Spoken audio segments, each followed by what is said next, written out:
మీకు ఈ రోజు ఈజీ ప్రాసెస్ లో ఒక మంచి ఎగ్ కర్రీని అయితే చూపిస్తా. బ్యాచిలర్స్ కి ఇది మంచిగా యూజ్ అవుతుంది వీడియో.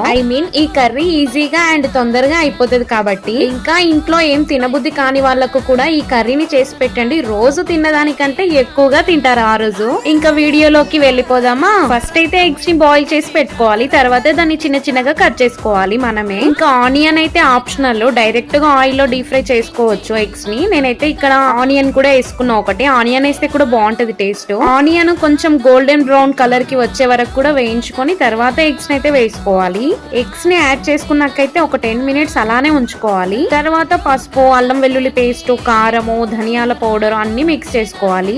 ఇక నేను అల్లం వెల్లుల్లి పేస్ట్ అయితే వేయలేదు, ఎందుకంటే మా ఇంట్లో అయిపోయింది. మీరైతే వేసుకోండి. అది వేసుకుంటేనే కర్రీకి ఇంకా టేస్ట్ అనేది యాడ్ అవుతుంది. ఇంకా చూసుకొని సాల్ట్ అయితే వేసుకోవాలి. కర్రీ కొంచెం ఫ్రై అయినట్టు అనిపించినాక మనం సొననైతే అందులో వేసుకోవాలి. ఫైనల్ గా చికెన్ మసాలాను అయితే వేసుకోవాలి. కర్రీ అయితే గుమగుమలాడిపోయింది. రూమ్ మొత్తం నిండుకుంది స్మెల్ అయితే. వేడి వేడి అన్నంలోకి ఇలా కలుపుకొని తింటే ఉంటది చూడండి. వీడియో నచ్చితే like, share and subscribe. Bye.